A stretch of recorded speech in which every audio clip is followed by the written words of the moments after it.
فاتحہ.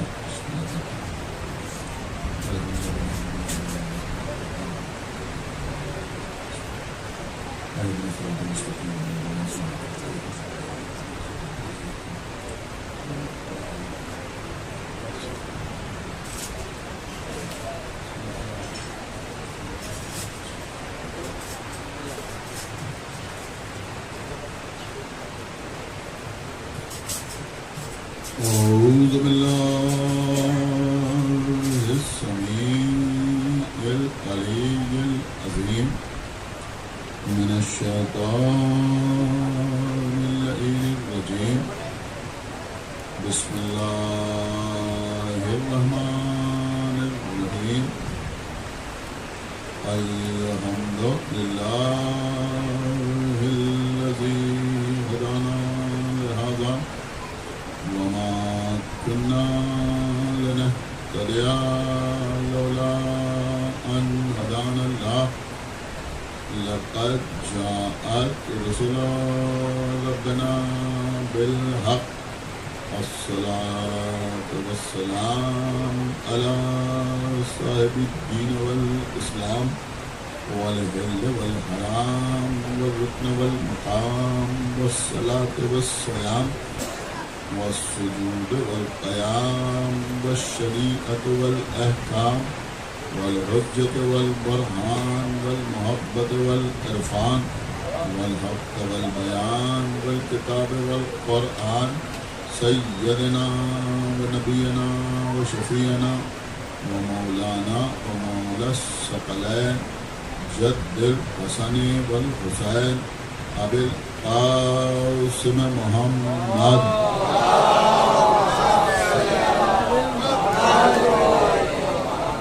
وعلى أهل بيته الطيبين الطاهرين المعصومين المظلومين المنتخبين المنتجبين الذين أذهب الله عنهم الرجس وطهرهم تطهيرا.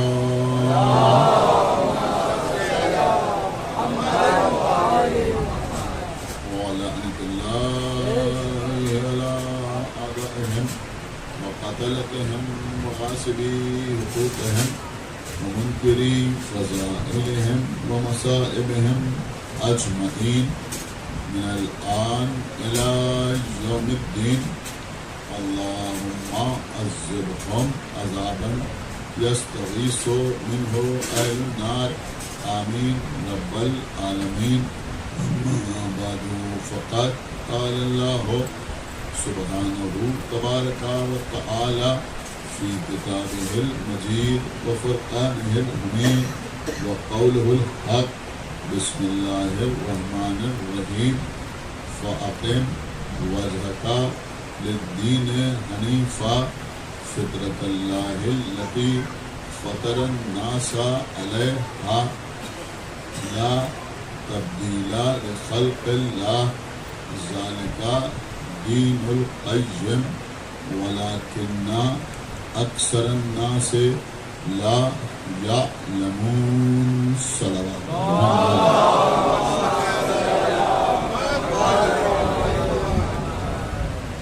حضرات. اس سے پہلے کہ میں کچھ عرض کروں اس موضوع سے متعلق، آپ حضرات سے ایک دستبستہ گزارش ہے کہ ہمارے افضل امام ایڈوکیٹ صاحب کے برادر خود جناب مظہر امام صاحب جو کثرت سے مجالس میں شرکت بھی فرماتے رہے ہیں اور مجالس کے اہتمام میں بھی شریک رہے ہیں. وہ علیل ہیں، بیمار ہیں، رات سے ہاسپٹلائز ہیں.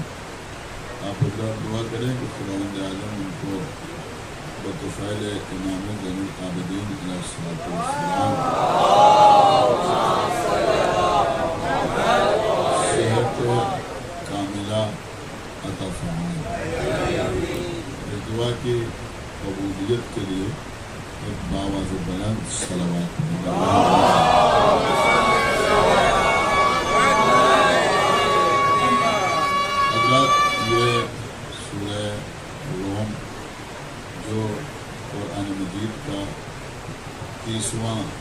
شورا ہے، اس کی 30ویں آیت ہے، جس کی تلاوت کا شرف حاصل کرتے ہوئے میں نے اپنی گفتگو کا آغاز کیا۔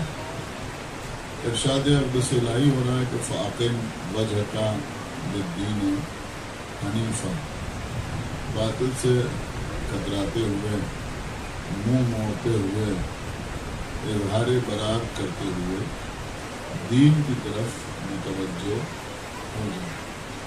فطرت اللہ التی فطر الناس علیہا، اور اللہ کی بنائی ہوئی اس فطرت پر عمل پیرا رہو، گامزن رہو، جس پر اللہ نے تمام انسانوں کو خلق کیا ہے۔ لا تبدیل لخلق اللہ، اللہ کی خلقت میں تبدیلی کی کوئی گنجائش نہیں۔ ذالک دین القیم، یہی دین قیم ہے، یہی خالص دین ہے، یہی وہ دین ہے کہ جس میں کسی قسم کی آمیزش نہیں ہے، ملاوٹ نہیں۔ ولیکن اکثر الناس لا یعلمون، حالانکہ انسانوں کی اکثریت اس بات کو نہیں جانتی۔ آپ حضرات تھوڑا تھوڑا اگر آگے تشریف لیں۔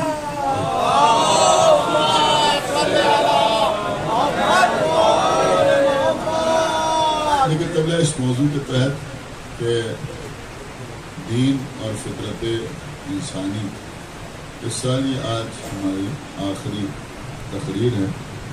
اس کا مطلب یہ نہیں ہے کہ آج مجلس بہت طولانی ہوگی، انشاءاللہ اسی وقت کے اندر مجلس تمام ہو جائے گی، لیکن آج کی مجلس میں مجھے کچھ نتیجہ آپ حضرات کی خدمت میں پیش کرنا۔ دیکھیے عزیزوں، اگر آپ غور کریں تو اس ایک آیت میں اللہ نے بے شمار باتیں بیان کر دی۔ بہت سے رموز ہیں جو اس آیت میں پوشیدہ ہیں، بہت سے اصول ہیں جو اس آیت میں بیان کیے گئے ہیں، بہت سے احکامات ہیں جو اس آیت کے ذریعے لوگوں تک پہنچائے جا سکتے ہیں۔ اب آج کی مجلس میں آپ کی خدمت میں یہ عرض کرنا چاہوں گا کہ اس آیت میں اللہ نے خلقت کا تذکرہ بھی کیا اور فطرت کا تذکرہ بھی کیا۔ آیت کے دوسرے حصے میں ارشاد ہوا ہے فطرت اللہ التی فطر الناس علیہا، اللہ کی بنائی ہوئی اس فطرت پر گامزن رہو جس پر اللہ نے تمام انسانوں کو خلق کیا۔ اور آیت کے تیسرے حصے میں ارشاد ہو رہا ہے لا تبدیل لخلق اللہ، اللہ کی خلقت میں تبدیلی کی کوئی گنجائش نہیں۔ اس کا مطلب یہ ہوا کہ اللہ خالق بھی ہے اور اللہ فاطر بھی ہے۔ خلقت کے اعتبار سے اللہ کو خالق کہا جائے گا اور فطرت کے اعتبار سے اللہ کو فاطر کہا جائے گا۔ ٹھیک ہے، بڑی اہم گفتگو اس وقت میں آپ سے کرنا چاہتا ہوں، آپ مکمل طور پر میری طرف متوجہ ہو جائیں۔ تو اللہ خالق ہے۔ اب اللہ کی خلاقیت کو اگر آپ سمجھنا چاہتے ہیں تو میں آپ کی خدمت میں عرض کروں کہ ہمارے اور آپ کے پانچویں امام حضرت امام محمد باقر علیہ السلام، کسی نے امام سے اللہ کی مخلوق کے بارے میں سوال کیا تو آپ کے پانچویں امام نے یہ نہیں کہا کہ اللہ جمادات کا خالق ہے اور نباتات کا خالق ہے اور حیوانات کا خالق ہے اور انسانوں کا خالق ہے اور شمس و قمر کا خالق ہے اور ماہ و انجم کا خالق ہے، ہواؤں اور فضاؤں اور خلاؤں کا خالق ہے، فرشتوں کا خالق ہے، حوروں کا خلق کرنے والا ہے۔ بلکہ امام نے ایک جملے میں اللہ کی تمام مخلوق کا تذکرہ کیا۔ کس طرح سے امام نے تذکرہ کیا؟ امام نے فرمایا کہ اللہ کے علاوہ جو کچھ ہے وہ اللہ کی مخلوق ہے۔ صلوات محمد علیہ۔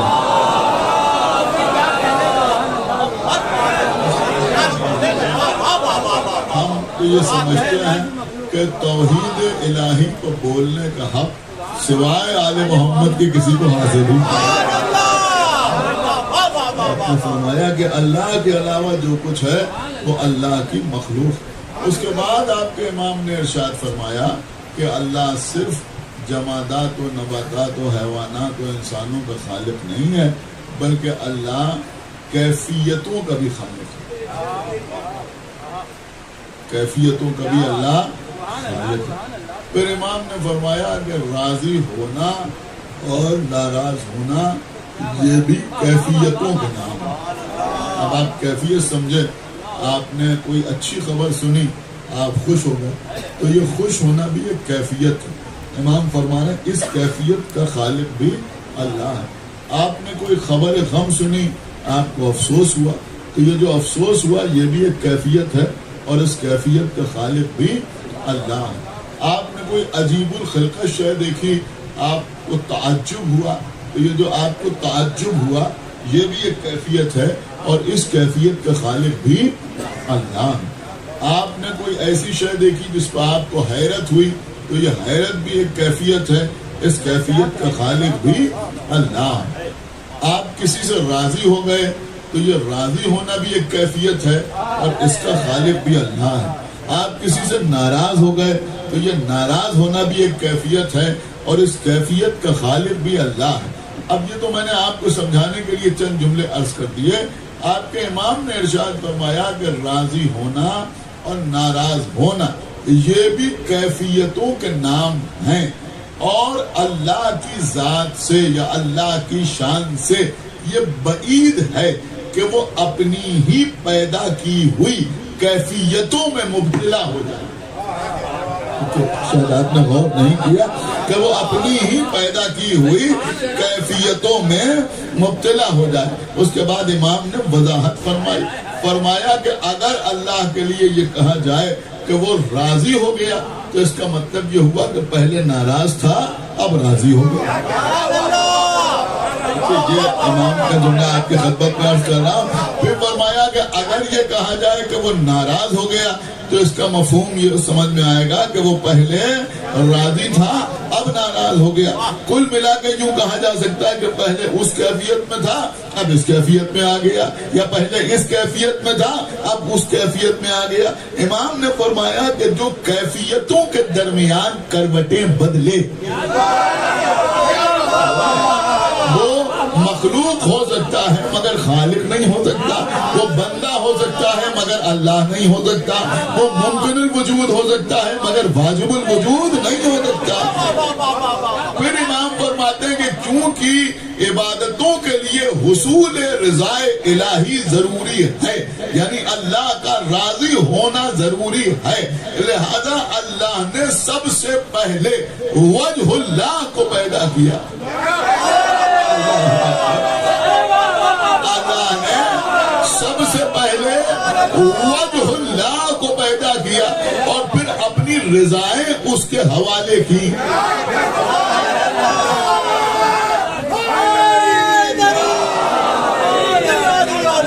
اپنی رضائیں اس کے حوالے کی. سمجھدار مجمع بیٹھا ہوا ہے.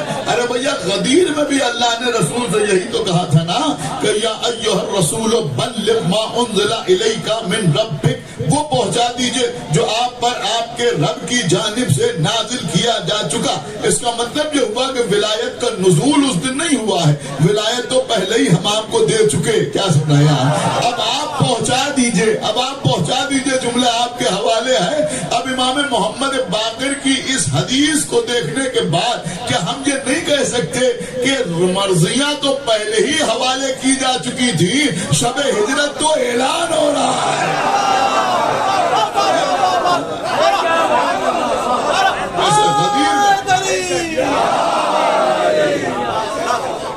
تو امام نے فرمایا کہ اگر وہ وجہ اللہ راضی تو اللہ راضی, اور اگر وہ ناراض تو اللہ ناراض. تو پوچھنے والے نے پوچھا مولا وہ وجہ اللہ کون ہے؟ اللہ اکبر, وہ وجہ اللہ کون ہے؟ تو امام نے اپنے سینے کی طرف اشارہ کیا, فرمایا نحنو وجہ اللہ. نحنو کا مطلب کیا ہوا؟ ہاں میں نہیں, انا نہیں کہا, بلکہ فرمایا نحنو وجہ اللہ, یعنی ہم آل محمد وجہ اللہ ہیں. اب سمجھ میں آیا کہ اگر یہ راضی تو اللہ راضی، اور اگر یہ ناراض تو اللہ ناراض. تو سارے کلمہ گویوں کی سمجھ میں آ جائے کہ کسی کے بھی نام کے ساتھ رضی اللہ لکھنے سے اللہ راضی نہیں ہوتا. اگر آل محمد راضی تو اللہ راضی.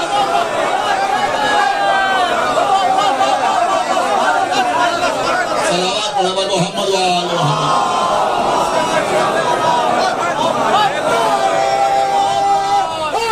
راضی تو اللہ، اور اگر یہ ناراض تو اللہ ناراض. دیکھیں عزیزوں، آج میں نے آپ کی خدمت میں عرض کیا کہ آج آخری مجلس ہے اس سلسلے کی. کل سے انشاءاللہ مولانا باقر علی زیدی صاحب قبلہ بڑے زبردست خطیب ہیں، اور آپ کو انشاءاللہ ان سے استفادہ کرنے کا موقع ملے گا. شاید یہاں پہلی بار تشریف لا رہے ہیں، تو میں آپ کی خدمت میں عرض کرنا چاہ رہا ہوں، آپ ذرا غور کریں کہ یہ آل محمد کون ہے. یہ ہے وجہ اللہ. ہمارے چھٹے امام کے سامنے کسی نے سورہ رحمان کی وہ آیت پڑھی. دل پہ مورے ہو 72 تو خریدو جنت، دل پہ مورے ہو 72 تو خریدو جنت. یہ وہ سکے ہیں جو ہر دور میں چل جاتے ہیں، یہ وہ سکے ہیں جو ہر دور میں چل جاتے ہیں. اور تم کسی راہ کے پتھر سے نہ ڈرو نذیر، تم کسی راہ کے پتھر سے نہ ڈرو نذیر. جو بلاتے ہیں علی کو وہ سمجھ جاتے ہیں.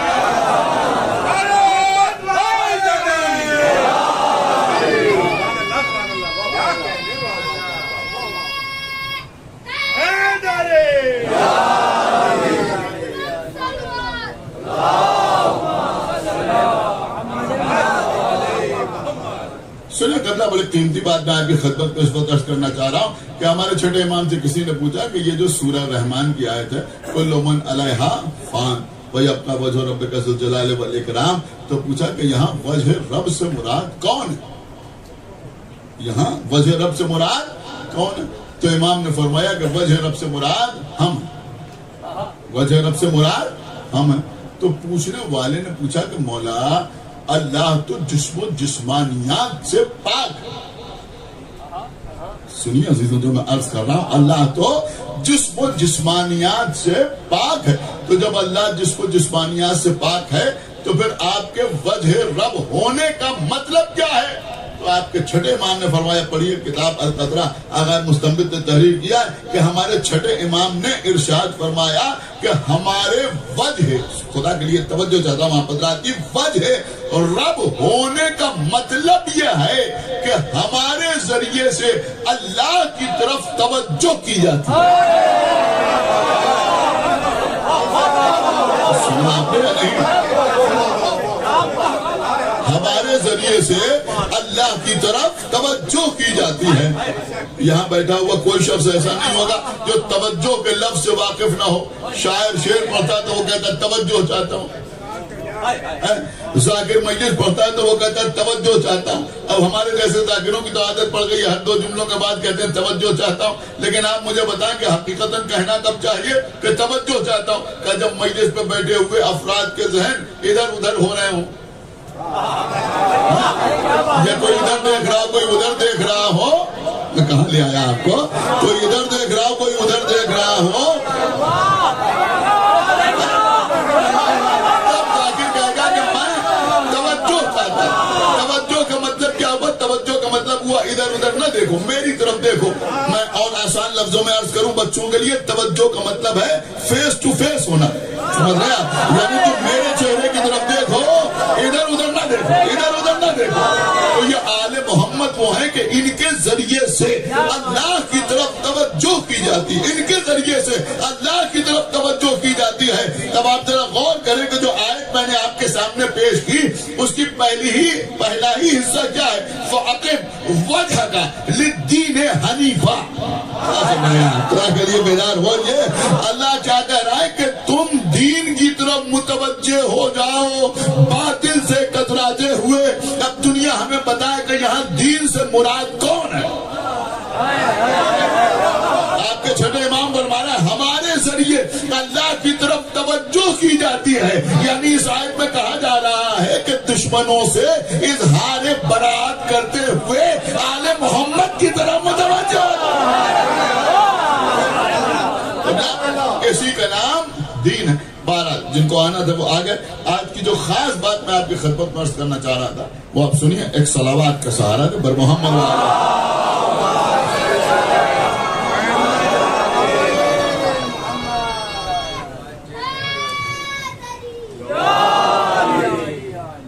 تو بہت توجہ کے ساتھ آپ سنیں. دیکھیے قبلہ اللہ جو ہے وہ خالق بھی ہے اور اللہ فاطر. اسے خالق بھی کہا گیا, اسے فاطر بھی کہا گیا. خالق خلقت کی وجہ سے, فاطر فطرت کی وجہ سے. میں یوں ہی نہیں عرض کر رہا ہوں. سورہ انعام پڑھیے, پہلی آیت کیا ہے؟ سورہ انعام پہلی آیت کیا ہے؟ بسم اللہ الرحمن الرحیم. الحمدللہ الذی خلق السماوات والارض. یہ تو ہے نا, ساری تعریف اس اللہ کے لیے ہے کہ جو زمین اور آسمان کا خالق. یہ سمجھ میں آ گیا آپ کی؟ میرے خیال میں اس کو سمجھنا کوئی مشکل نہیں ہے. ساری تعریف اس اللہ کے لیے. آپ سنیے گا, جو زمین اور آسمان کا خالق ہے. اب ذرا سورہ فاطر کی پہلی آیت پڑھیے. الحمدللہ فاطر السماوات والارض. ساری تعریف اس اللہ کے لیے ہے جو زمین و آسمان کا فاطر. تو اللہ زمین و آسمان کا خالق بھی ہے اور اللہ زمین و آسمان کا فاطر بھی ہے. زیادہ تر ترجمہ کرنے والے فاطر کا ترجمہ بھی خالق کر دیتے ہیں. وہاں پر بھی یہی بیان کیا جاتا ہے کہ فاطر کا مطلب خالق. لیکن اگر خالق اور فاطر کے معنی میں کوئی فرق نہ ہوتا تو قرآن جو فصاحت و بلاغت کا معجزہ ہے اس میں اگر خالق کا لفظ استعمال ہوتا تو فاطر کا لفظ استعمال نہ ہوتا. اور اگر فاطر کا لفظ استعمال ہوتا تو خالق کا لفظ استعمال نہ ہوتا. تو اللہ زمین و آسمان کا خالق بھی ہے. انشاءاللہ کچھ دیر کے بعد جب نتیجہ آئے گا تو کوئی خاموش نہ رہے گا. اللہ زمین و آسمان کا خالق بھی ہے اور اللہ زمین و آسمان کا فاطر بھی ہے. تو یہ خالق میں اور فاطر میں فرق کیا ہے؟ دیکھیے, اللہ بے شک اپنے علاوہ جو شے ہے اس کا خالق ہے, لیکن خالق کا لفظ اللہ کے علاوہ اکثر اور افراد کے لیے بھی استعمال ہوتا ہے. نہیں سمجھ میں آئی بات؟ محفل ہو رہی, قصیدہ خوانی ہو رہی, مسالمہ ہو رہا ہے. یہ تو مذہبی پروگرام ہے, چھوڑیے. مشاعرہ ہو رہا ہے. ناظم مشاعرہ نے ایک بہترین سا شعر پڑھا اور بہترین سا شعر پڑھنے کے بعد اس نے کہا کہ اب اس شعر کے خالق فلاں صاحب کو میں آواز دے رہا ہوں. یا آپ نے سنا ہے نہیں سنا؟ اب اس شعر کے خالق فلاں صاحب کو میں آواز دے رہا ہوں. اب ایک شاعر صاحب آئے, انہوں نے آگے مثلاً اپنی غزل پڑھنا شروع کی, یا اگر محفل ہے تو منقبت پڑھنا شروع کی, یا قصیدہ پڑھنا شروع کیا, مسالمہ ہے تو سلام سنانا شروع کیا. تو انہیں کیا کہا گیا کہ یہ اس شعر کے خالق. کہیں آپ نے دیکھا کہ کسی شاعر نے آ کے کہا اسٹیج پر کہ بھئی مجھے خالق نہ کہیے, اس لیے کہ اگر خالق کہیے گا تو آپ مشرک ہو جائیے گا, عقیدہ توحید آپ کے ہاتھ سے نکل جائے گا. شاعر نے بھی قبول کیا, سننے والوں نے بھی قبول کیا, سامعین نے بھی قبول کیا. لیکن مسئلہ تو یہی ہے قبلہ کہ غلو کا فلو صرف اور صرف آل محمد کے لیے چاہتا ہے. صلوات علی محمد.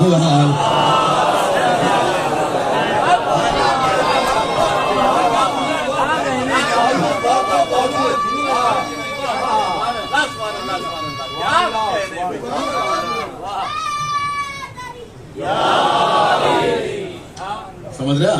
تو سمجھ میں آ گیا کہ ہاں بھائی یہ شعر کے خالق ہے. آ گیا نا سمجھ؟ تو خالق کا لفظ اور لوگوں کے لیے بھی استعمال ہوتا ہے.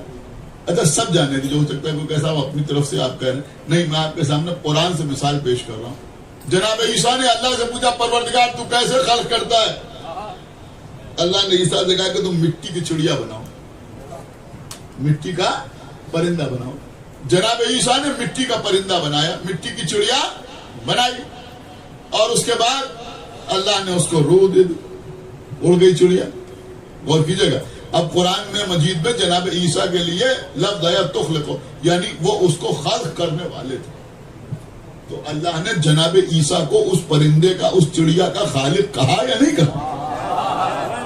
یہ نہیں کہا کہ ہم نے خلق کیا, بلکہ اللہ نے کہا کہ عیسیٰ نے اسے خلق کیا. تو جناب عیسیٰ کو اس چڑیا کا جو انہوں نے بنائی تھی اس کا خالق کہا گیا یا نہیں کہا گیا؟ اب مجھے بتائیے کہا گیا, کہاں کہا گیا؟ تو ایک بات سمجھ میں آئی کہ خالق کا لفظ اکثر اور لوگوں کے لیے بھی استعمال ہوتا ہے, لیکن اللہ کے خالق ہونے میں اور باقی لوگوں کے خالق ہونے میں فرق کیا ہے یہ میں آپ کی خدمت میں عرض کروں. یہ شیر کے خالق ضرور ہیں, خالق ہیں, انہوں نے کسی سے سرقہ نہیں کیا, کسی کے شیر کا سرقہ نہیں کیا, چوری نہیں کی, تخیل کہ پہلے کوئی کہہ چکا ہے وہی اپنے الفاظ میں سنا دیا, سرقہ نہیں کیا. شیر ان کا اپنا ہے, تخیل ان کی اپنی ہے, لیکن کم سے کم پہلے سے اوزان تو موجود ہے, بحر تو موجود ہے, علم قافیہ تو موجود ہے. سمجھایا آپ یا نہیں؟ اب انہوں نے اسی کے اعتبار سے ایک شعر کہہ دیا تو یہ کیا ہوئے کہ یہ شعر کے خالق ہوئے. انہوں نے مکان بنایا, یہ مکان کے خالق ہیں. تو ایسے ہی مکان کے خالق نہیں ہے, بلکہ ان کے سامنے ایک نقشہ تھا, ایک میپ تھا, ایک پلان تھا, اس کے اعتبار سے انہوں نے گھر بنایا. یہ خالق ہیں, لیکن پہلے سے پلان موجود تھا.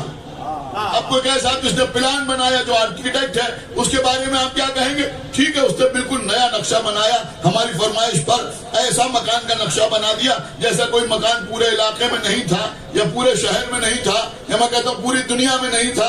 ایسا مکان اس نے بنا دیا, ٹھیک ہے, ویسا مکان کوئی اور نہیں تھا. کسی مکان کو دیکھ کے اس نے وہ مکان نہیں بنایا, لیکن کم سے کم یہ تو معلوم تھا کہ مکان میں چھت ہوتی ہے. یعنی یہ سارے اصول سامنے تھے یا نہیں تھے کہ مکان میں دیوار بھی ہوتی ہے, چھت بھی ہوتی ہے, کھڑکیاں بھی ہوتی ہیں, روشن دان بھی ہوتے ہیں. اس اعتبار سے اس نے نقشہ بنایا, اس کے اوپر کسی نے پورا مکان تیار کر دیا. جناب عیسیٰ نے مٹی کی چڑیا ہی تو بنائی. سننے میں خالی مٹی نہیں موجود تھی, بلکہ جناب عیسیٰ کے سامنے چڑیا ہی موجود تھی. خدا کریے آپ تھوڑا بیدار ہو جائیے. جناب عیسیٰ کے سامنے وہ پرندہ موجود تھا, وہ چڑیا موجود تھی. انہوں نے چڑیا کو دیکھ کر مٹی کی چڑیا بنائی. دیکھیے عزیزو, اللہ کی خلاقیت تو سمجھیے, قسم خدا کی. اب عیسیٰ کو معلوم تھا کہ چڑیا کے دو پیر ہوتے ہیں, ان کو معلوم تھا اس کے دو پیر ہوتے ہیں, ان کو معلوم تھا اس کی چونچ ہوتی ہے, ان کو معلوم تھا اس کی دو آنکھیں ہوتی ہیں, ان کو معلوم تھا اس کو دم ہوتی ہے. تو ویسی ہی تو چڑیا انہوں نے بنائی. اب جب بنائی تو اللہ نے اس میں روح داخل کر دی, وہ اڑ گئی. ٹھیک ہے, جناب عیسیٰ اس کے خالق ہیں, لیکن پہلے سے کوئی نمونہ موجود تھا. اب عیسیٰ نے اس کو دیکھ کے چڑیا بنائی, لیکن اللہ نے جو خلق کیا, سن رہے ہیں آپ, اللہ نے جو خلق کیا, تو اب اللہ نے جو زمین کو بنایا تو پہلے سے کوئی زمین موجود نہیں تھی کہ اسے دیکھ کے یہ زمین بنا دی. اللہ نے جو آسمان خلق کیا تو پہلے سے کوئی آسمان نہیں تھا کہ اس آسمان کو دیکھ کے یہ آسمان بنا دیا. پہلے سے کوئی سورج نہیں تھا کہ اس سورج کو دیکھ کے یہ سورج بنا دیا, یا اس چاند کو دیکھ کے یہ چاند بنا دیا. اب جملہ آپ کے حوالے چاہے جیسے ویسے سنیں بھائی, جو کسی شے کو دیکھ کر اس کی جیسی کوئی شے بنا لے اسے خالق تو کہا جا سکتا ہے, لیکن فاطر اسے کہا جاتا ہے جو خلق کرنے میں کسی کی تقلید نہ کرے. اللہ اکبر.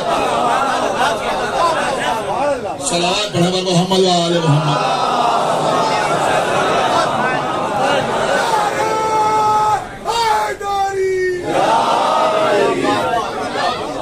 میرے خیال میں آپ تخلیق کے لفظ کو نہ سمجھیں گے تو کون سمجھے گا؟ اب آپ تقلید کرتے ہیں نا کسی نہ کسی مر جائے گی، تو تقلید کا مطلب کیا ہوتا ہے؟ تقلید کا مطلب یہ ہوتا ہے کہ جو انہوں نے لکھ دیا، جو انہوں نے اجتہاد کیا، جو فتویٰ آپ کے سامنے آیا آپ اس پہ عمل کر رہے ہیں، اسی کو تو تقلید کہتے ہیں۔ لیکن اللہ جو خلق کرتا ہے تو وہ خلق کرنے میں کسی کی تقلید نہیں کرتا۔ اس نے جیسے چاہا ویسے زمین بنائی، اس نے جیسے چاہا ویسے آسمان بنایا، اس نے جیسے چاہا ویسے سورج بنایا، اس نے جیسے چاہا ویسے ستاروں کو پیدا کیا، اس نے جیسے چاہا ویسے ہواؤں کو پیدا کیا۔ اس کا مطلب یہ ہوا کہ زمین کو پیدا کیا مرضی سے، آسمان کو پیدا کیا اپنی مرضی سے، سورج کو پیدا کیا اپنی مرضی سے، چاند کو پیدا کیا اپنی مرضی سے۔ ارے بھائی جس مرضی سے ساری کائنات کو پیدا کیا وہی مرضی علی کے حوالے کر دی۔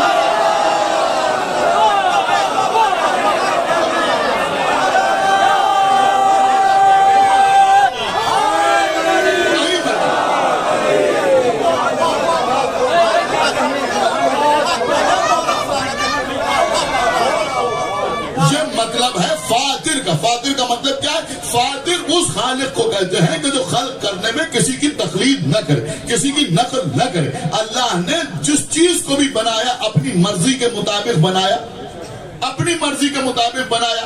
اب دیکھیے سیدھی سیدھی بات ہے، میں ایک منزل تک آپ کو لانا چاہتا ہوں۔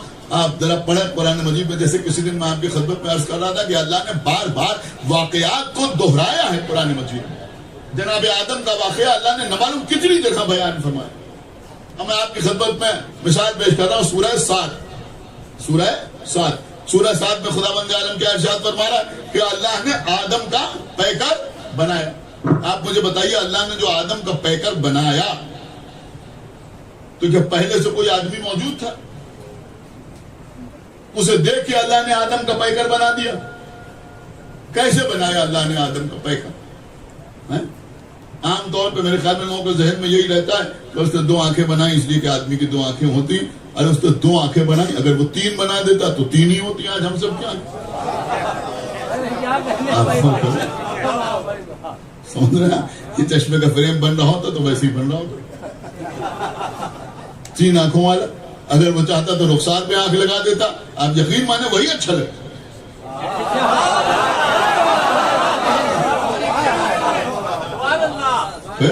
وہی اچھا لگتا جیسے اس کی سمجھ میں آیا، جیسے اس نے چاہا، جو اس کی مرضی ہوئی ویسے اس نے بنایا، ویسے ہی تو بنایا نا۔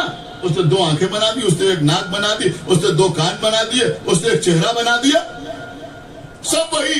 ہر ایک کی دو آنکھیں، ہر ایک کی ایک ناک، ہر ایک کا ایک دہن، ہر ایک کی ایک زبان، ہر ایک کا دو کان، ہر ایک کا دو ہاتھ، سب کچھ وہی۔ اس کے باوجود ایک انسان کی صورت دوسرے انسان سے جدا۔ دنیا آ کے دیکھے ہم اللہ کی حمد کر رہے ہیں اور علی والے کیسے سن رہے ہیں؟ سنایا تو اللہ نے وہی چیزیں ہیں نا، وہی کان ہے، وہی آنکھ ہے، وہی ناک ہے، وہی زبان ہے، لیکن اللہ نے انسان کو انسان سے جدا رکھا، بے شمار انسان، لیکن ہر ایک اپنی صورت سے پہچان لیا جاتا ہے۔ پہچانا جاتا ہے یا نہیں پہچانا جاتا؟ اب کوئی کم عقل اعتراض نہ کرے کہ بات یہ تھی کہ وہ ایسے ایک جیسے تو بنا ہی نہیں سکتا تھا، لہذا سب کو الگ الگ صورت پہ بنا دیا، تو 14 ایسے بنا دیے کہ اولون محمد وآخرون محمد وآخرون محمد وکلنا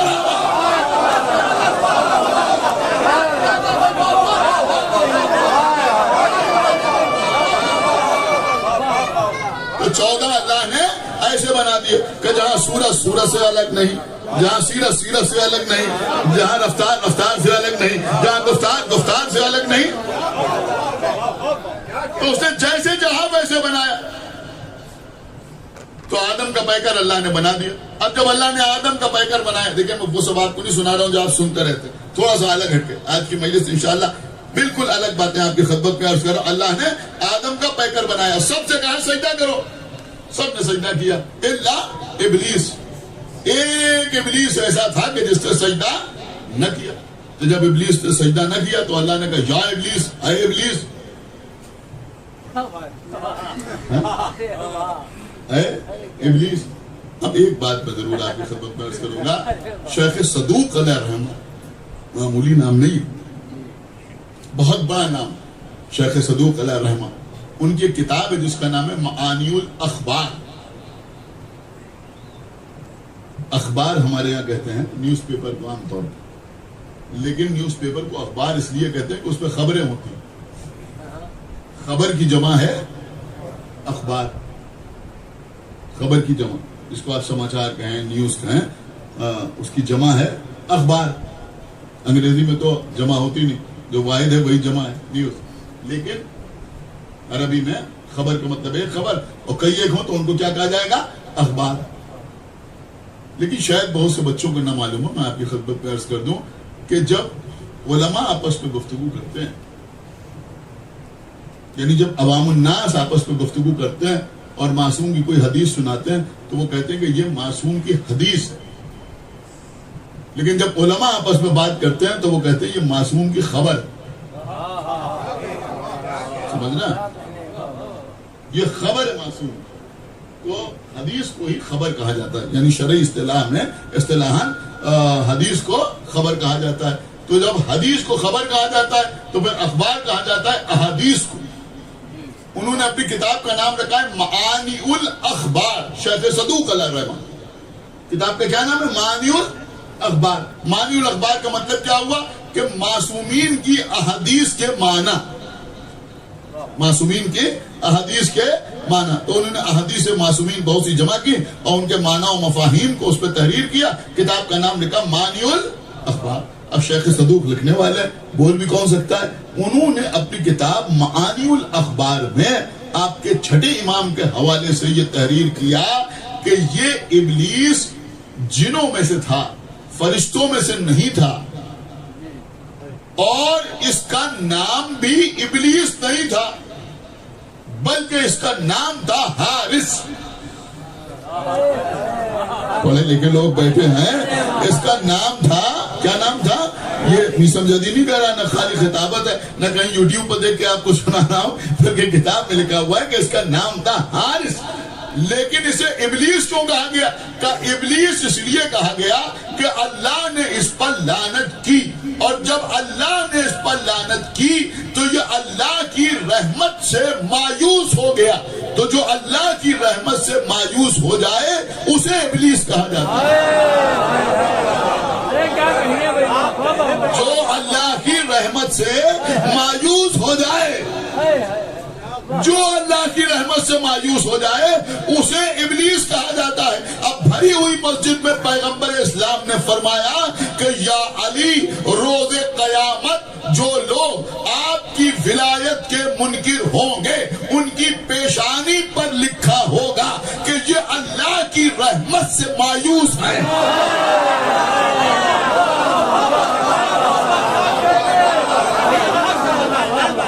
یہ صلوات پڑھا بال محمد و آل محمد.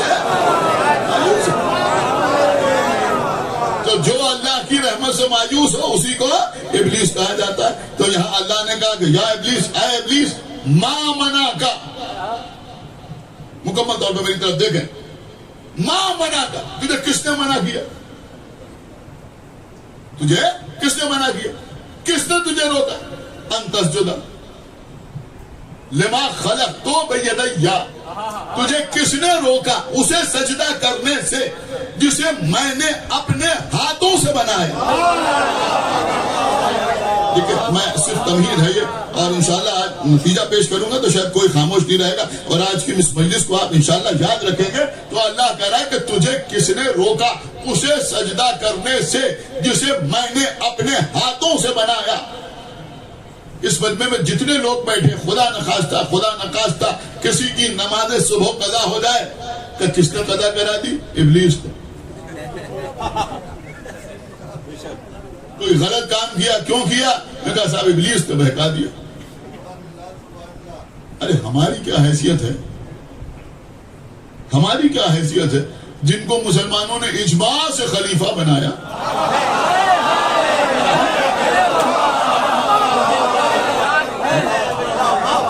وہ بھی کہتے ہوئے نظر آئے کہ کبھی کبھی مجھ پر شیطان غالب آ جاتا ہے. تو ایک بات سمجھ میں آئی کہ ہمارے ہر گناہ کے لیے شیطان ذمہ دار ہوتا ہے یا نہیں ہوتا ہے؟ میں کہا شیطان نے بہکا دیا، ابلیس نے بہکا دیا، ابلیس نے ہمیں راہ حق سے بھٹکا دیا. تو ہمیشہ لوگ ابلیس ہی کو مورد الزام قرار دیتے ہیں. کس نے منع کیا؟ کس نے روکا؟ کبھی کار خیر کرنے سے کون روکتا ہے؟ انہوں نے کہا ابلیس روکتا ہے۔ اب اللہ ابلیس سے کہہ رہا ہے تجھے کس نے منع کیا؟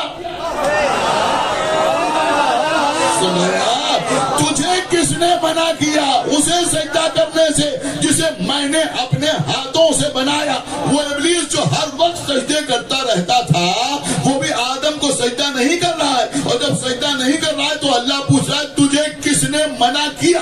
تو ایک بات یہ بھی سمجھ میں آئی کہ حجت اللہ کے معاملے میں کچھ ابلیس سے بڑے شیطان بھی آئے۔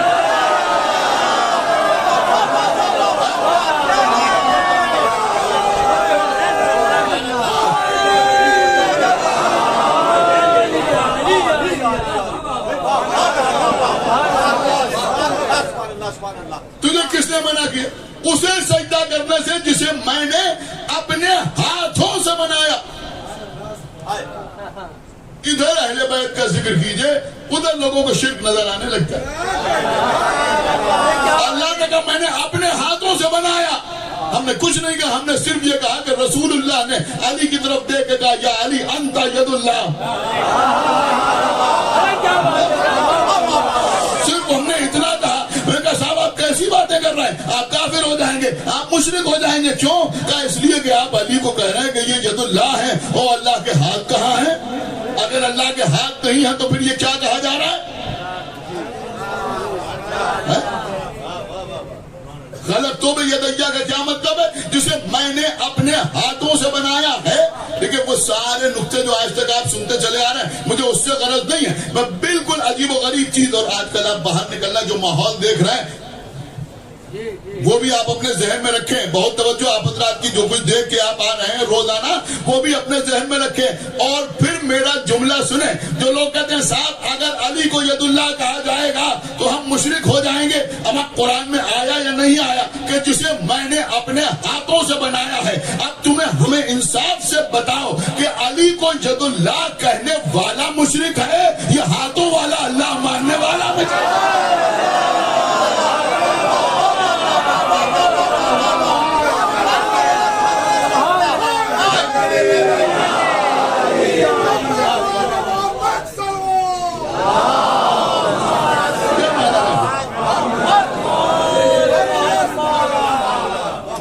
دیکھیں میں آپ کو یہاں تک اس لیے لے کے آیا کہ بھائی اللہ جو ہے وہ فاطر ہے۔ فاطر کا مطلب یہ ہوا کہ اس نے اپنی مرضی سے خلق کیا، وہ خلق کرنے میں کسی کی تقلید نہیں کرتا۔ یہی تو میں سمجھا رہا ہوں اتنی دیر سے۔ تو اللہ نے جو آدم کا پیکر بنایا، پتلا بنایا، تو پہلے سے کوئی آدمی موجود نہیں تھا کہ اس کو دیکھ کے اللہ نے آدم کی آنکھیں بنا دی یا ناک بنا دی یا کان بنا دیے یا زبان بنا دی۔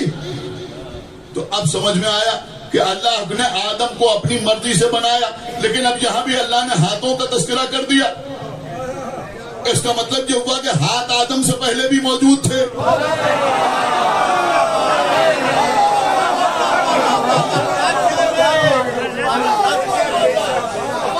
ہے یا نہیں؟ آپ مجھے بتائیے کہ ہاتھ آدم سے پہلے بھی موجود تھے، تبھی تو اللہ کہہ رہا ہے یدیہ میں نے اپنے ہاتھوں سے بنایا۔ تو معلوم یہ ہوا کہ ہاتھ پہلے موجود تھے۔ تو اب ایک بات یہ بھی سمجھ میں آئی کہ اللہ کو فاطر ثابت کرنے کے لیے آدم کا ذکر بھی ناکافی ہے۔ پڑھا لکھا مجمع میرے سامنے ہے کہ آدم کا ذکر بھی ناکافی ہے۔ اللہ کو فاطر ثابت کرنے کے لیے، فاطر وہ ہے جو کسی کو خلق کرنے میں کسی کی تقلید نہ کرے۔ سن رہے ہیں آپ؟ کسی کی، بیٹھ جاؤ بیٹا، ایک صلوات پڑھے پر محمد و آلہ۔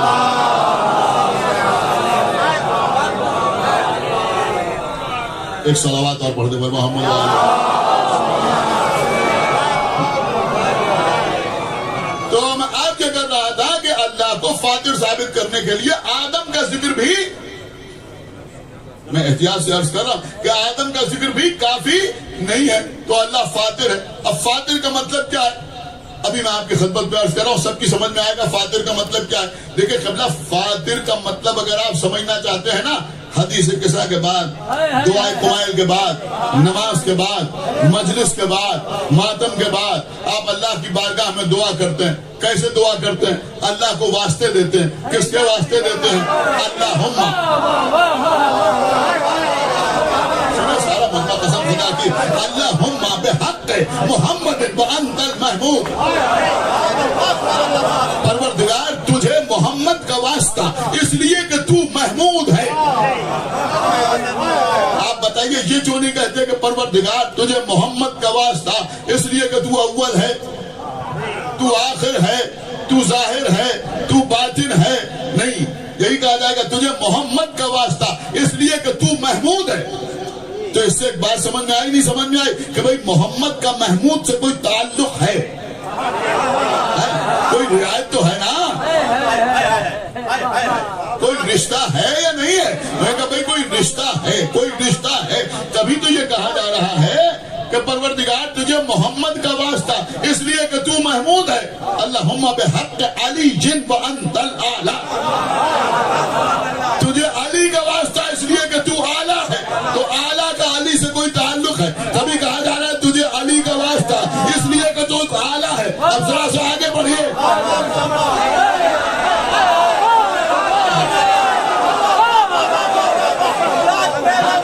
اللہم بحق فاطمہ وانت فاطر السماوات والارض، مکمل ہو گئی مجلس، تجھے فاطمہ کا واسطہ اس لیے کہ تو فاطر السماوات والارض ہے۔ اس کا مطلب یہ ہوا کہ فاطمہ کا اللہ کے فاطر ہونے سے کوئی تعلق ہے۔ اتنی دیر کی محنت کے بعد اگر یہ جملہ رہے گا ہو گیا تو قابل افسوس مقام ہوگا۔ اب سمجھ میں آیا کہ اللہ کو واسطہ دیا جا رہا ہے فاطمہ کا، تو اسے فاطر کہا جا رہا ہے۔ یہ اس بات کا اقرار ہے کہ اللہ نے فاطمہ کو کسی کا جیسا نہیں بنایا۔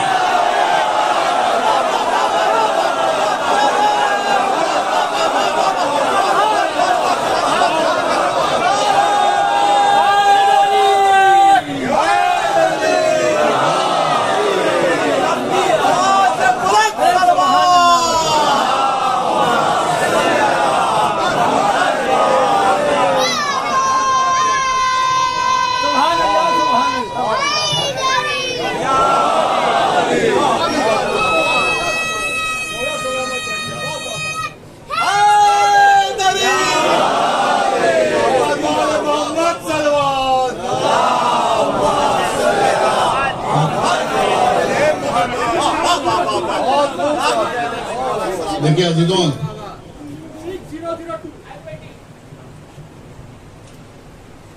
دیکھیے قبلہ، یوں تو اس موضوع پر اگر میرا جیسا کم علم کوشش کرے تو اشرا بھی پڑھا جا سکتا ہے، لیکن میں سمجھوں گا کہ 4 مجلسوں میں بہرحال کسی حد تک یہ موضوع مکمل ہو گیا، کسی حد تک یہ موضوع مکمل ہو گیا کہ اللہ کے فاطر ہونے کی دلیل ہے بی بی فاطمہ ہے۔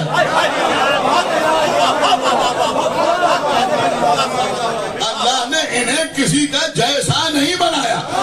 پھر ایک جملہ آپ کے حوالے ہے، اب سمجھ لیجئے کہ یہ فاطمہ زہرا ثانی مریم نہیں ہے، فخر مریم ہے۔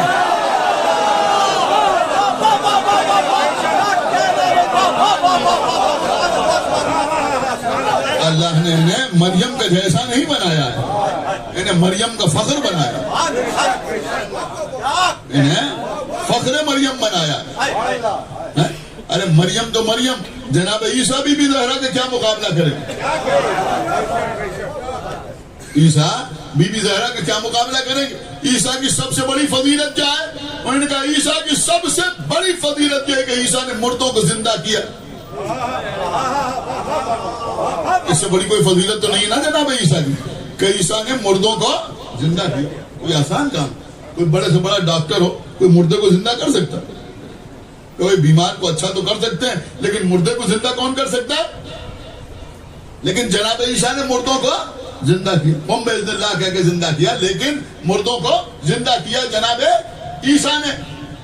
لیکن آپ تاریخ پڑھیے، جہاں انبیاء کا تذکرہ ہو، عیسیٰ نے جتنے بھی مردے زندہ کیے،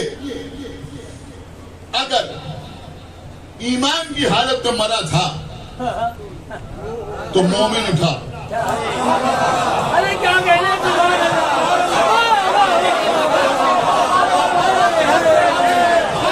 اللہ آپ کو سلامت رکھے۔ اور اگر کافر مرا تھا تو پھر کافر ہی اٹھا۔ بعد میں عیسیٰ کا معجزہ دیکھ کے چاہے ایمان لے آیا ہو، لیکن اگر مومن مرا تو مومن اٹھا، اور اگر کافر مرا تو کافر اٹھا۔ لیکن ہمارا سلام ہماری شہزادی پر، جب بی بی کے اعجاز کے ذریعے سے یہودی کے گھر میں اس کی بیٹی جو دلہن کی مر گئی ابھی زندہ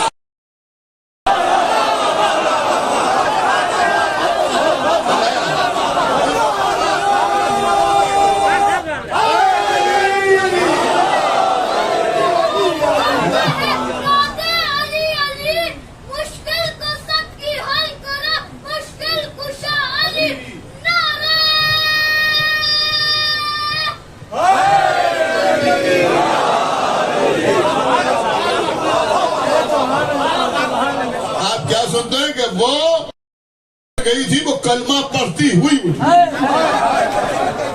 وہ کلمہ پڑھتی ہوئی اٹھی۔ ارے بھیا تبلیغ زندوں میں کی جاتی، یہ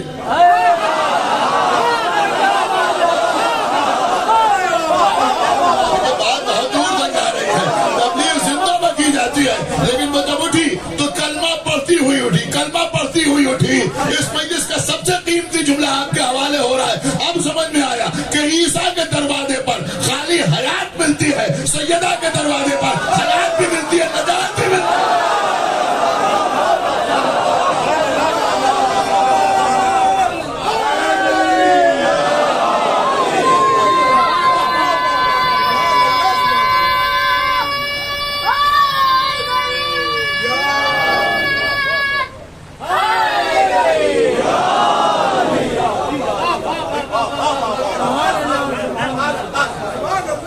بی بی کے دروازے پر حیات بھی ملتی ہے اور نجات بھی ملتی ہے۔ بس تقریر تمام ہو گئی۔ دیکھیں قبلہ آج کل کبھی کبھی لوگ مصائب کا انکار کرنے لگتے ہیں۔ ایک زمانہ تھا جب لوگ فضائل کا انکار کرتے تھے، اب کچھ لوگ مصائب کا بھی انکار کرنے لگتے ہیں۔ یقیناً ایسی کوئی روایت نہ ہم پڑھتے ہیں نہ اس پہ یقین رکھتے ہیں کہ جس کے کسی پہلو سے توہین اہل بیت ہو، لیکن مصائب کی روایات سے یا واقعات سے انکار دو طرح کے لوگ کرتے ہیں۔ کچھ لوگ مقصریت کی بنا پر مصائب سے انکار کرتے ہیں، سمجھ رہے ہیں؟ اور اب کچھ لوگ معرفت کے نام پر بھی مصائب سے انکار کرتے ہیں۔ آپ پوری بات سمجھیے، میں کہا جن کے اتنے اختیارات ہیں ان پر ایسے مصائب کیسے ہو سکتے ہیں؟ کہاں کی بات کر رہے ہیں؟ ایک شخص کو ہم نے سنا، وہ کہہ رہا ہے کہ جناب عیسیٰ کے لیے اللہ نے ایک شخص کو شبیہ بنا دیا اور وہ قتل ہو گیا، تو شبیہ قتل ہو گئی اور عیسیٰ کو اللہ نے چرخ جہاروں پہ اٹھا لیا۔ پھر وہ کہہ رہا ہے کہ جب عیسیٰ کے ساتھ ایسا ہو سکتا ہے تو امام حسین کے ساتھ ایسا کیوں نہیں ہو سکتا؟ اللہ نے ایک شخص کو امام حسین کی شبیہ بنا دیا اور وہ کربلا میں قتل ہو گیا، امام حسین کو اللہ نے آسمان کو اٹھا لی، اور اس کے بعد ایک شخص کی طرف وہ رخ موڑا جا رہا ہے کہ وہ یہی تھے جو وہاں شبیہ بن گئے، اور پھر بعد میں لوگوں کو خوش کرنے کے لیے پڑھا جا رہا ہے کہ وہ امام حسین کی شبیہ کا معجزہ تھا کہ جو نوک نیزہ بسر تلاوت کر رہا تھا۔ سنیے تو میں عرض کر رہا ہوں، سوال لوگوں کے ذہن میں آتا ہے کہ جب جناب عیسیٰ کے لیے کوئی شبیہ بن سکتا ہے سولی پر چڑھنے کے لیے، تو امام حسین کے لیے ایسا کیوں نہیں ہو سکتا؟ ہاں بات سمجھنے کی کوشش کیجئے، دین ایک رہا لیکن شریعتیں بدلتی رہیں، سمجھ رہے ہیں؟ اب شریعتیں بدلتی رہیں اور شریعتوں کی بنیادیں بھی بدلتی رہیں، شریعتوں کی بنیادیں بھی بدلتی رہیں۔ جناب عیسیٰ کے زمانے کی جو شریعت تھی وہ صرف اور صرف حب پر مبنی تھی، محبت پر مبنی تھی، جو آپ سنتے رہتے۔ اگر کوئی تمہیں 1 کلومیٹر تک کھینچ کے لے جائے تو تم 2 کلومیٹر اس کے ساتھ اور چلے جاؤ، یہ تھی جناب عیسیٰ کی شریعت۔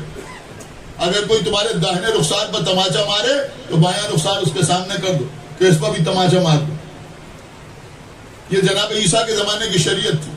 وہاں انتقام کی کوئی گنجائش نہیں تھی، دیکھیے جو سمجھے گا وہ بولے گا. لیکن محمد کی شریعت یہ نہیں ہے کہ کوئی ایک رخسار پہ تماچا مارے تو دوسرا تماچا سامنے. کوئی 1 کلومیٹر لے کے جائے تو تم 2 کلومیٹر اس کے ساتھ چلے جاؤ. یہاں انتقام کی پوری گنجائش ہے. قتل کا بدلہ قتل ہے, زخم کا بدلہ زخم ہے, آنکھ کے بدلے میں آنکھ, ناک کے بدلے میں ناک, کان کے بدلے میں کان. جو قرآن پڑھتے رہتے ہیں وہ میری بات کی تصدیق کریں گے. آزاد کے بدلے میں آزاد, غلام کے بدلے میں غلام, مرد کے بدلے میں مرد, عورت کے بدلے میں عورت. تو یہاں انتقام کی پوری گنجائش ہے. عیسیٰ تھے حجت اللہ, سمجھ رہے ہیں؟ اگر عیسیٰ کو صلیب پر لٹکا دیا جاتا, عیسیٰ قتل ہو جاتے, تو عیسیٰ کے انتقام کی کوئی صورت نہیں تھی. خدا کے لیے بھائی بیدار ہوئیے, عیسیٰ کے انتقام کی کوئی صورت نہیں تھی. اس لیے کہ وہاں عیسیٰ کی شریعت میں اس کی گنجائش ہی نہیں تھی. لیکن حسین ابن علی کا جو واقعہ ہوا یہ محمد کی شریعت کے تحت واقعہ ہوا. بہت توجہ آپ حضرات کی چاہتا ہوں. اور چونکہ یہاں انتقام کی گنجائش ہے لہذا کسی کو شبیہ بنانے کی ضرورت نہیں ہے. ایک صلوات پڑھ محمد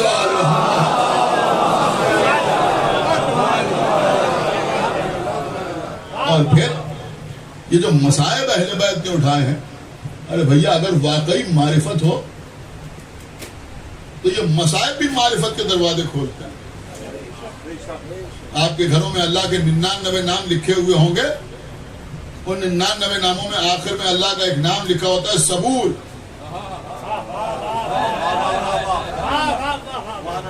اب دیکھیے یہ نکتہ کان کھول کے نہیں دل کھول کے سنیے. ایک نام لکھا ہوتا ہے صبور. صبور کا مطلب کیا ہوتا ہے؟ بہت زیادہ صبر کرنے والا. بہت زیادہ دیکھیں جہاں تو میت چلی تھی وہیں پہ آگے. بہت زیادہ صبر کرنے والا. صبر بھی ایک کیفیت ہے نا. اور دوسری بات یہ ہے کہ صبر کب کیا جاتا ہے؟ جب کوئی کسی پر ظلم کرے تو وہ صبر کرتا ہے.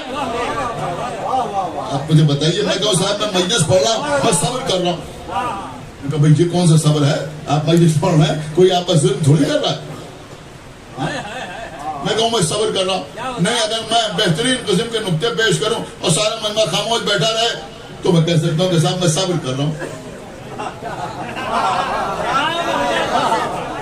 تب کہہ سکتا ہوں نا. اس لیے کہ ایسی خاموشی جو ہے وہ بھی کسی ذاکر پر یا کسی خطیب پر ایک ظلمی تصور کی جائے گی. تو بھیا ہمیشہ صبر جو ہوتا ہے وہ ظلم کے خلاف ہوتا ہے. جب ظلم ہوگا تو صبر ہوگا, اور اگر ظلم ہی نہ ہوگا تو صبر کیسے ہوگا؟ آپ مجھے بتائیے, جب کسی پر ظلم کیا جائے گا تبھی تو وہ صبر کرے گا یا یوں ہی صبر کرے گا؟ تو اللہ صبور ہے, بہت زیادہ صبر کرنے والا. میں اس مجمع سے پوچھ رہا ہوں کہ کیا دنیا میں کسی میں اتنی قوت و طاقت ہے کہ وہ اللہ پر ظلم کرے؟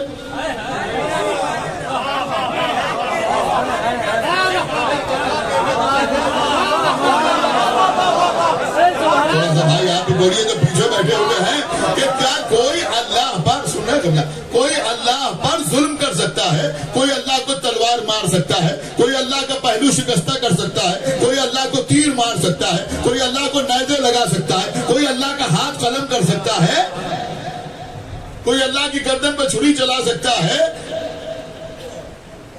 کوئی نہیں کر سکتا. کوئی اللہ کی جائیداد چھین سکتا ہے؟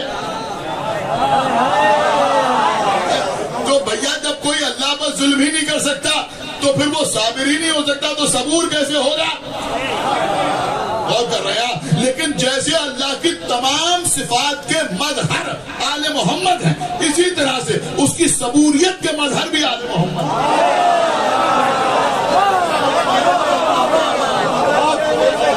کیا عرض کر گیا میں بھائی, یہ مسائل کوئی نہیں پڑھے جاتے ہیں.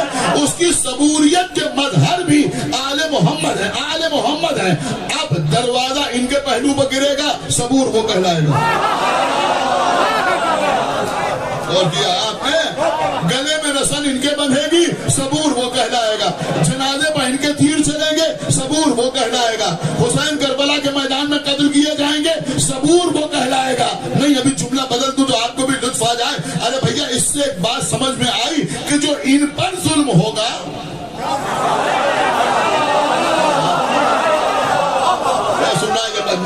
جو ظلم محمد پہ ہوگا وہ اللہ پہ ہوگا, جو ظلم علی پہ ہوگا وہ اللہ پہ ہوگا, جو ظلم فاطمہ پہ ہوگا وہ اللہ پہ ہوگا, جو ظلم حسن پہ ہوگا تو اللہ پہ ہوگا. ارے بھیا پریشان نہ ہو کہ مسائل پڑھے جائیں گے تو معرفت کا کیا ہوگا. یہیں سے تو معرفت کا دروازہ کھلتا ہے کہ ظلم ان پر ہو رہا ہے. اللہ کہہ رہا میں صبور ہوں, ان پر ہونے والا ظلم اس پر ہونے والا ظلم ہے. اب سمجھ میں آئی حدیث کہ کبھی کبھی ہم وہ ہو جاتے ہیں, وہ ہم ہو جاتے ہیں.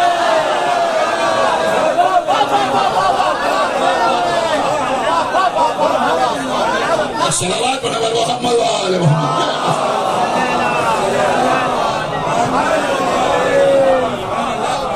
انہیں کون ہے جو اللہ پہ ظلم کرے؟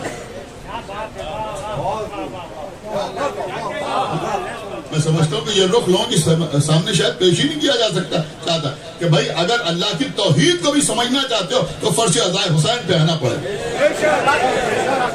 اس لیے کہ جب تک فرش عزائے حسین پہ نہ ہوگے اس وقت تک اللہ کی توحید بھی سمجھ میں نہ آئے.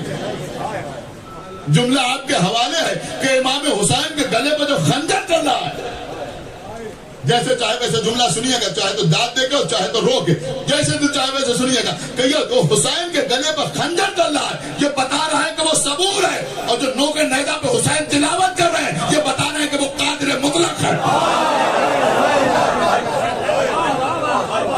یہ اللہ کے قادر مطلق ہونے کی دلیل. انہی سب باتوں کو دیکھ کے تو معین الدین چشتی نے کہا تھا کہ حقا کے بنا لا الہ. بس میں نے مجلس کو تمام کیا. کل کی مجلس میں نے آپ کی خدمت میں یہ عرض کیا تھا کہ 3 بیٹیاں کائنات میں ایسی گزری کہ جن پر مصائب کے پہاڑ توڑ دیے گئے, لیکن کوئی یہ نہ بتا سکا کہ ان کی خطا کیا تھی, ان کا جرم کیا تھا.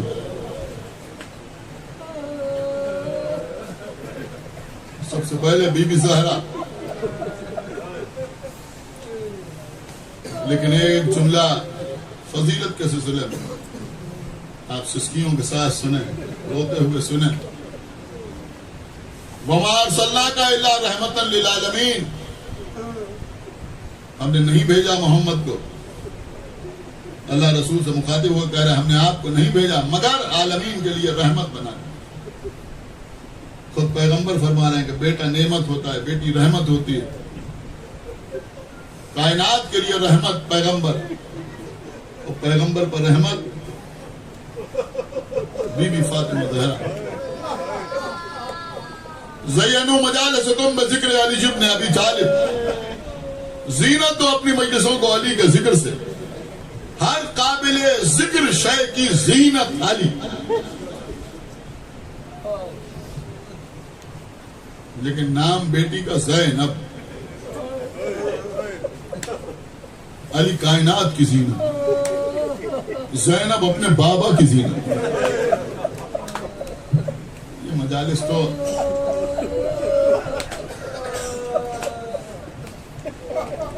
چھوٹی شہزادی کی شہادت کے سلسلے میں منعقد ہو رہی ہیں, لیکن آپ سوئیوں و 40ویں کی مجلسوں میں شرکت کرتے ہیں. اکثر جو 40ویں کی مجلسیں ہوتی ہیں اس میں جو دعوت نامہ دیا جاتا ہے اس کی جو عبارت ہوتی ہے وہ کیا ہوتی ہے؟ کا عبارت یہ ہوتی ہے کہ یہ غم ناقابل برداشت تھا. اگر ہمارے سامنے کربلا کا واقعہ نہ ہوتا, ہم اپنی تسلی اور دل کے سکون کی خاطر مجلس حسین منعقد کر رہے ہیں. اس کا مطلب یہ ہوا کہ حسین کائنات کے سکون کا نام ہے. تو جیسے رسول کائنات کے لیے رحمت, ان کی بیٹی ان کے لیے رحمت, علی ساری کائنات کی زینت, ان کی بیٹی ان کے لیے زینت, ایسے ہی حسین کائنات کا سکون, لیکن حسین کی بیٹی سکینہ حسین کے لیے وجہ سکون. فرماتے تھے وہ گھر مجھے اچھا نہیں لگتا جس پہ میری بیٹی سکینہ موجود نہ ہو.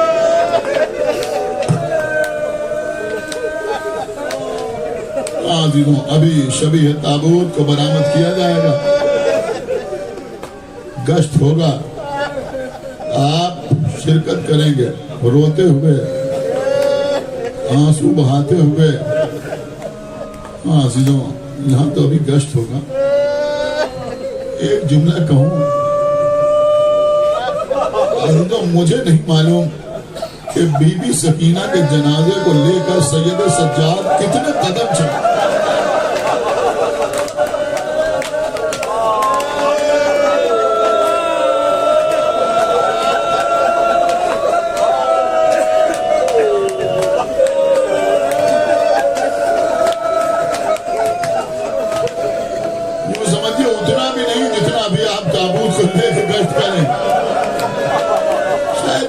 قدم چلے ہوں, اس لیے کہ اسی قید خانے میں تو بی بی کی قبر بنا دی گئی.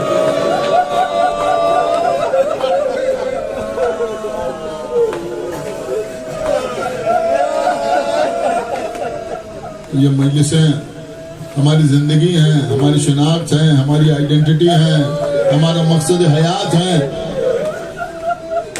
عزیزوں یہ مردانی مجلس کب شروع ہوئی کہ امام زین العابدین علیہ الصلوۃ والسلام مدینے آئے, لوگوں کے سامنے کربلا کا واقعہ بیان کرتے تھے, لوگ چیخیں مار مار کے روتے.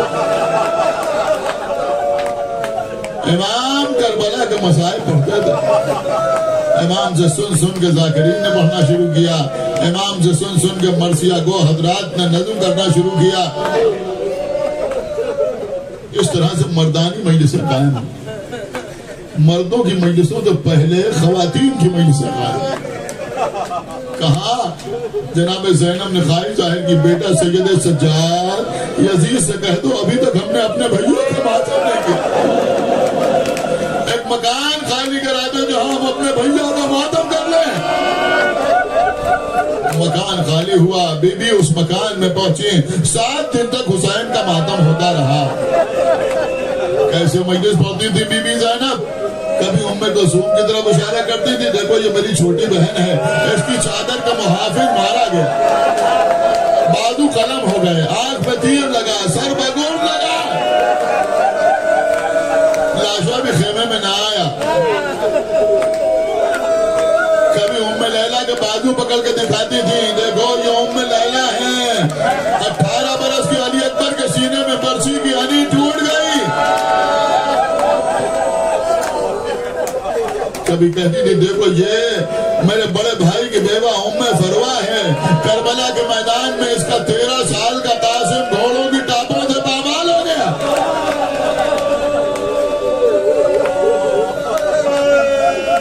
کبھی کہتی ہوں دیکھو یہ ام رباب ہے, اس کی گود میں 6 مہینے کا بچہ تھا, پیاسا تھا, میرا بھیا اسے پانی پلانے لے گیا, 3 بال کا تیر مارا گیا.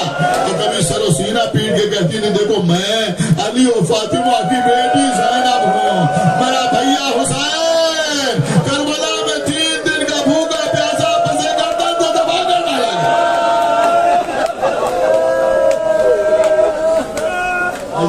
یہ خواتین کی مجلسیں تھیں جو دربار یزید کے قریب میں ایک مکان خالی کرا کے اس پہ بی بی زینب نے قائم کی. لیکن قبلہ ہمارے ہاں ایک مجلس اور ہوتی, سن لیجیے مجلس کو تمام کر دوں, ایک مجلس ہمارے ہاں اور ہوتی. جیسے خواتین کی مجلس, مردوں کی مجلس, میں نے عرض کیا مردوں کی مجلس مدینے میں قائم ہوئی, خواتین کی مجلس اس مکان میں قائم ہوئی, جناب زینب نے قائم کی کہ جو خالی کرایا گیا. لیکن ہمارے یہاں ایک مجلس اور ہوتی, وہ کون سی مجلس؟ بچوں کی مجلس. ہمارے گھروں کے چھوٹے چھوٹے بچے